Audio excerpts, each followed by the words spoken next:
Hey everyone, this is Swati. Welcome back to Magnet Brains. क्या कर रहे हैं हम पढ़ रहे हैं होमोनिम्स, जिसमें हमने समझ लिया कि होमोनिम्स क्या होते हैं, होमोग्राफ्स क्या होते हैं और होमोफोन्स क्या होते हैं।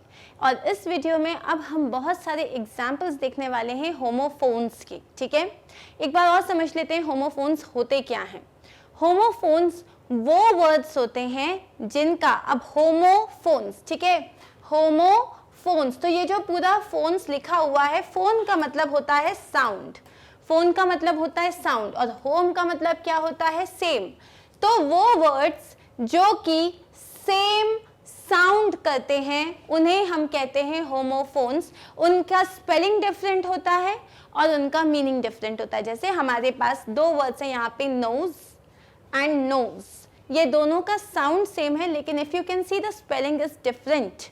तो इसका मतलब होता है, नोज मतलब होता है जानना, टू नो, और इसका मतलब, नोज का मतलब क्या होता है, आपकी नाक, ठीक है, या किसी की भी नाक।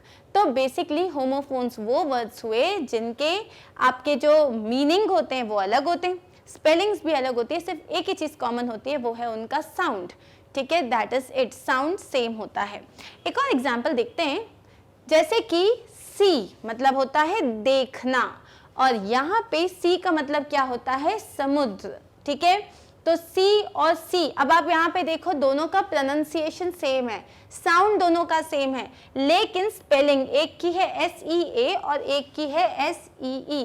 तो आ गया समझ में डिफरेंस। अब हम देखेंगे एग्जाम्पल्स, ठीक है, और एग्जाम्पल्स। पहला है अलाउड और अलाउड, ALLOWED और ALOUD। अब यहाँ पे ये जो दो वर्ड्स हैं, दोनों का जो प्रोनाउंसिएशन है वो सेम है, अलाउड और अलाउड, लेकिन अलाउ करने का मतलब क्या होता है, किसी को परमिशन देना। अलाउ, ALLOW का मतलब होता है किसी को किसी चीज की परमिशन देना। For example, my parents allowed me to stay separate, और my parents allowed me to pursue acting as a career. एक होता है अलाउड, मतलब जोर से, ALOUD। अलाउड का मतलब क्या होता है, जोर से, जैसे कि ही वॉज स्पीकिंग अलाउड, और he was, you know, the pain made him cry aloud, मतलब उसको जैसे इंजेक्शन लगा और उस इंजेक्शन की वजह से वो जोर जोर से चिल्ला के रोया। ठीक है, तो जोर से को बोलते हैं अलाउड। ठीक है, clear with this. Next example देखते हैं, ऑल्टर और ऑल्टर। अब एक ऑल्टर का मतलब क्या होता है कि चेंज करना, चेंजेस करना। जैसे कि आपने कोई प्लान बनाया कि हम लोग समर वेकेशंस पे हम शिमला जाएंगे, ठीक है, सिंपल सा प्लान बना, लेकिन उसके बाद अचानक से सिचुएशन कोई चेंज हो गई, अब आप जा नहीं सकते, तो आपने क्या बोला, we will have to alter the plans, मतलब हमें प्लान्स में कुछ चेंजेस लाने पड़ेंगे। We will have to alter the plans. अब यहाँ पे चेंज की जगह ऑल्टर वर्ड यूज करना स्टार्ट करो, ठीक है। So we will have to alter the plans. Next क्या है, ऑल्टर का मतलब क्या होता है, द ग्रूम। अब यहाँ पे ऑल्टर का मतलब क्या होता है, जो आपका चर्च है, ठीक है, वहां पे उस जगह को आप ऑल्टर कहते हो। तो आपने क्या बोला, the groom left the bridge standing at the altar. अब यहाँ पे ऑल्टर का मतलब क्या होता है, जैसे किसी की शादी हो रही है, ठीक है, तो शादी के वक्त वो जो अपनी ब्राइड का वेट कर रहा होता है, ठीक है, वो अपनी ब्राइड का वेट कर रहा होता है, वो वहां से चला गया। The groom left the bride standing at the altar, तो उसकी जो ब्राइड थी, वो दोनों जो थे शादी के एकदम, जैसे आप मंडप बोलते हो, तो मंडप को आप ऑल्टर कहते हो, ठीक है, तो उस मंडप को ऑल्टर कहोगे। तो जैसे आप वहां पे दोनों, वहां पे वो वेट कर रही थी, अपने ग्रूम का वेट कर रही थी, और ग्रूम जो था वो अपनी ब्राइड को ऑल्टर पे छोड़ के चला गया, मतलब उसने बोला मुझे शादी नहीं करनी, वो वहां से चला गया। नेक्स्ट है हमारे पास आंट। आंट, अब इसका मतलब होता है चींटी, और एक होता है आंट। आंटी कुछ नहीं होता, आंटी जैसा कोई वर्ड इंग्लिश में नहीं है, ठीक है, आंटी नहीं कहेंगे हम कहेंगे आंट। तो यहाँ पे आंट और आंट, इसका प्रोनाउंसिएशन सेम है। तो एक आंट का मतलब होता है आपकी कोई भी रिलेटिव, आपकी कोई भी कजन, आंटी जिनको हम कहते हैं, और एक होता है चींटी। नेक्स्ट एग्जाम्पल देखते हैं हम, एट। एट का मतलब क्या होता है, खाना, और एक होता है eight which is a number. So एक का एट मतलब है ये पास्ट फॉर्म किस चीज का है, ये है पास्ट फॉर्म ऑफ ईट। ईट का पास्ट फॉर्म हो जाता है एट, और एक जो है इसका जो होमोफोन है वो है आपका नंबर 8। दोनों की स्पेलिंग डिफरेंट है, साउंड सेम है, मतलब डिफरेंट है, ठीक है। नेक्स्ट इज बॉल और बॉल। अब एक होता है बॉल मतलब आपकी नॉर्मल गेंद जिससे आप खेलते हो, ठीक है। एक होता है बॉल मतलब जोर जोर से दहाड़े मार मार के रोना। ही स्टार्टेड बाउलिंग और ही स्टार्टेड बॉलिंग, ठीक है। तो यहाँ पे आ गया Tom caught the ball with one hand. Tom ने एक हाथ से बॉल को पकड़ ली। I couldn't help it, I just started bowling, ठीक है। अब नेक्स्ट हमारे पास जो एग्जाम्पल है वो है बैंड और बैंड। अब देखो बैंड, यहाँ पे एक बैंड का मतलब है म्यूजिकल बैंड, रॉक बैंड, कोई सा भी बैंड जिसमें हमारे पास बहुत सारे आर्टिस्ट हैं जो अलग अलग म्यूजिक सिस्टम जो है उसको प्ले कर रहे हैं, ठीक है। एक होता है बैन कर देना, मतलब उस पर मनाही हो जाना, जैसे कि मान लो जो लेड का यूज है, एक मेटल है लेड, उसका यूज बैन कर दिया गया। या फिर जो अजीनोमोटो, जो आपका जो चाइनीज आप खाते हो ना, नूडल्स खाते हो या चाउमीन खाते हो या फिर आप शेजवान कुछ भी जो भी खाते हो, इन सारी चीज़ों में एक अलग टेस्ट आता है जो घर के उसमें नहीं आता, क्योंकि वो लोग एक पर्टिकुलर इंग्रेडिएंट डालते हैं जिसका नाम होता है अजीनोमोटो। अब ये अजीनोमोटो हमारे इसमें बैन कर दिया गया है। Why it is not at all good for your health, तो उसको बैन कर दिया गया। लेकिन वो अलग बात है, लोग यूज़ करते हैं, बट बैन कर देना मतलब होता है किसी चीज़ के यूज़ पे रोक लगा देना, ठीक है। Leaders of the band party were arrested last night. तो जिस पार्टी को मना कर दिया कि ये पार्टी पार्टिसिपेट नहीं करेगी इलेक्शंस में, उसके जो लीडर्स थे उनको लास्ट नाइट अरेस्ट कर लिया गया। जैसे रैगिंग जो है वो आपके कॉलेजेस में, आपके स्कूल्स में बैंड है, मतलब मनाही लगी हुई है, उस पर आप नहीं कर सकते। तो एक बैंड हो गया BAND और एक बैंड हो गया BANNED। So do you get the difference? Next हम देख लेते हैं। अब नेक्स्ट हमारे पास है बेयर। एक होता है BARE, बेयर मतलब खाली, नंगा। अब जैसे आप मान लो कि मैं जो हूँ उस टेम्पल पे बेयर फुट गई, मतलब नंगे पांव गई। इसका मतलब मैंने चप्पल नहीं पहनी हुई थी, चुभती जलती गर्मी में मैं चली गई भगवान के पास नंगे पांव। और एक होता है बेयर मतलब भालू, I saw bear in the jungle, okay. अब नेक्स्ट क्या है, बीन और बीट। एक होता है बीन जो आप सब्जी खाते हो, ठीक है। So Tom doesn't like green beans. Tom को वो जो ग्रीन बीन्स होती है वो बिल्कुल नहीं पसंद है। एक होता है आपके पास बीन, मतलब कि I have been to London, जो आपका टू बी फॉर्म होता है, वर्ब का टू बी जो फॉर्म होता है उसका ये पास्ट पार्टिसिपल फॉर्म है।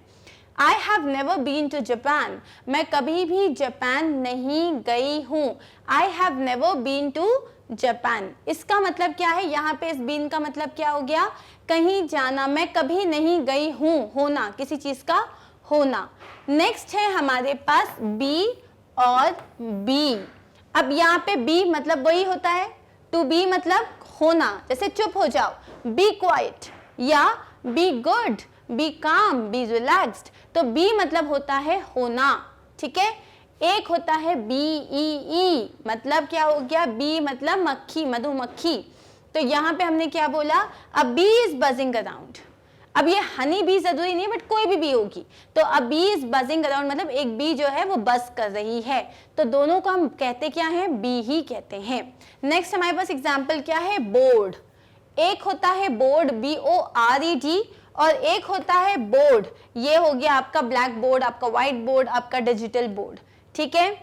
तो BORED मतलब मैं पक गया हूँ मस, अब नहीं हो रहा मुझसे। तो बोर्ड मतलब like after a while I get bored and I just want to leave everything and go out and play. और एक होता है बोर्ड मतलब जैसे कि my teacher was writing on the board. Next है आपके पास बीच और बीच, ठीक है। अब BEACH का मतलब क्या होता है, जो समुद्र का जो किनारा होता है, वो जिसे हम बीच कहते हैं, जहाँ हम खेलते हैं, जहाँ बड़ा मजा आता है, जहाँ बहुत अच्छी अच्छी हवा चलती है, जहाँ अभी हम नहीं जा पा रहे हैं, ठीक है।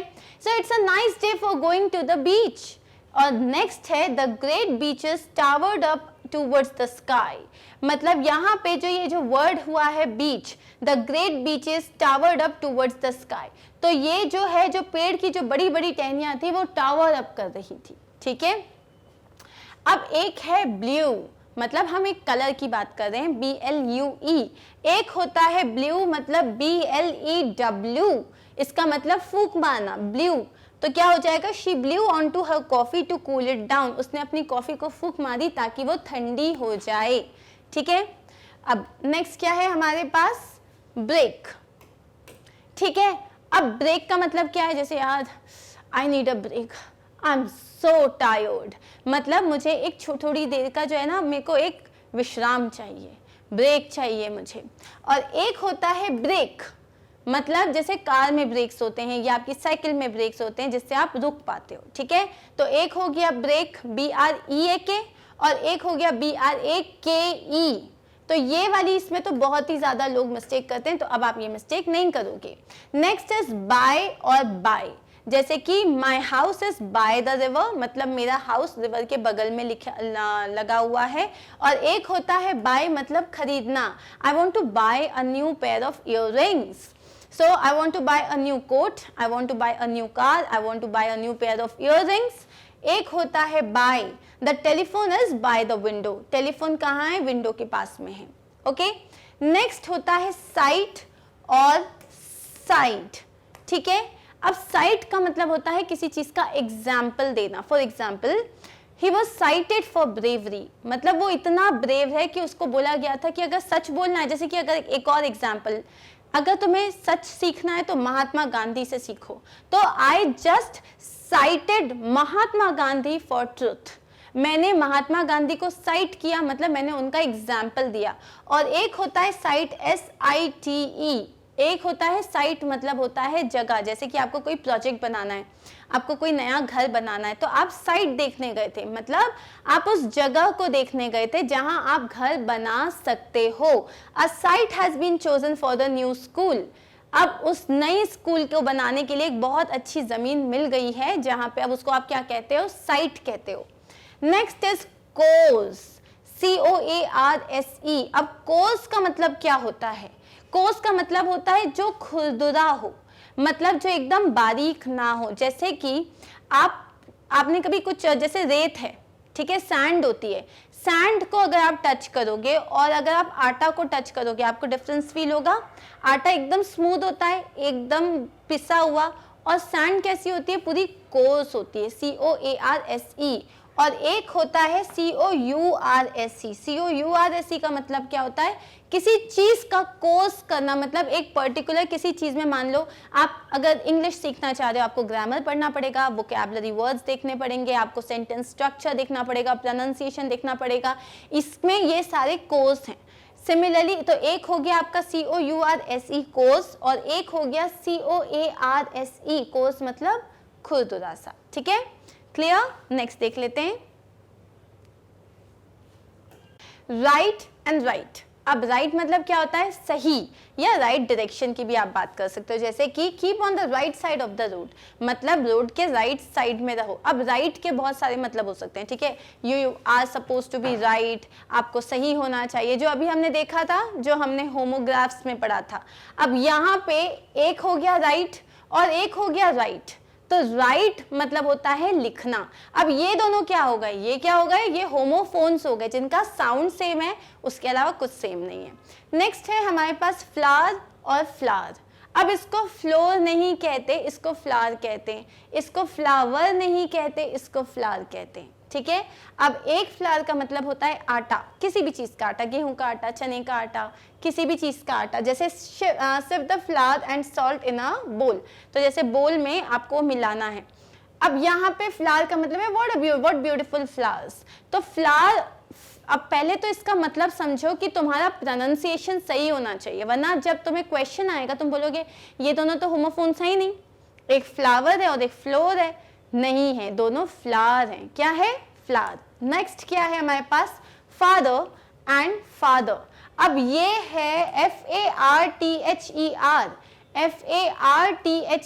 लेकिन इसमें आर साइलेंट होता है, आप आर नहीं कहते, इसलिए उसे भी हम बोलते हैं you want to go father, you want to go further, ठीक है, you want to go further. अब इसमें सिमिलरली जो आप होता है, I want to meet my father, I want to meet my father, तो ये फादर नहीं बोलते हम, फादर नहीं बोलते, I want to meet my father. तो यहाँ पे ये दोनों का साउंड एकदम सेम है। फादर का मतलब होता है और आगे जाना, ठीक है, we decided not to go any father, हमने डिसाइड किया कि हम और आगे नहीं जाएंगे। जैसे आपने सोचा आप बहुत वॉक कर चुके हो, I decided not to go any further, मतलब मैंने सोच लिया कि अब मुझे और आगे नहीं जाना। फादर का मतलब क्या हो गया, आगे, और एक फादर का मतलब होता है पिता।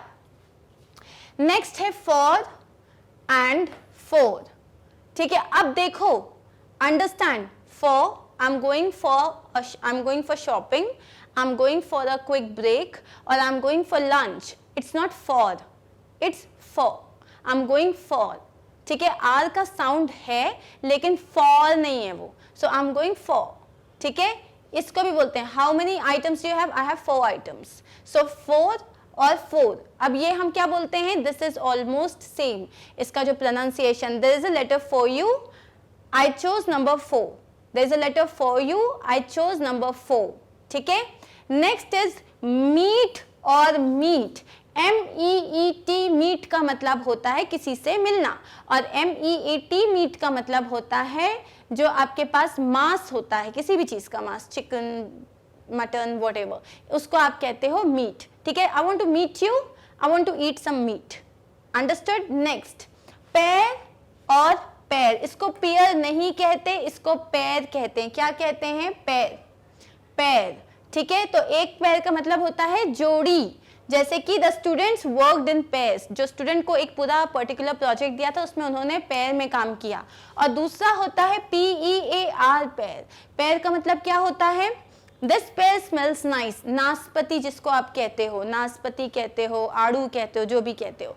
तो एक पेयर का मतलब एक फ्रूट होता है और एक पेयर का मतलब होता है जोड़ी। अब हम नेक्स्ट देखेंगे थैंक यू को, सो वी आर डन, ठीक है। We did a few examples of homophones as well, but picture अभी बाकी है मेरे दोस्त, क्योंकि हमने एक्सरसाइजेस नहीं करी है। अब हम स्टार्ट करने वाले हैं एक्सरसाइजेस, जहाँ पे बहुत मजा आने वाला है, कॉमेडी शो होने वाला है फुल ऑन तरीके से, ठीक है। So please make sure that you are there, otherwise you will forget this. And yes, one more thing, last video में मैंने आपसे कहा था that I am going to tell you the meaning of I second your opinion, I second your opinion. So if I write I second your opinion, it's a phrase, ठीक है, it's a phrase जिसका मतलब होता है कि मान लो तुमने कहा कि पापा हमको ना शिमला जाना चाहिए छुट्टियों में, तो आपके भाई ने क्या किया, I second your opinion, इसका मतलब मैं तुम्हें सपोर्ट करता हूँ।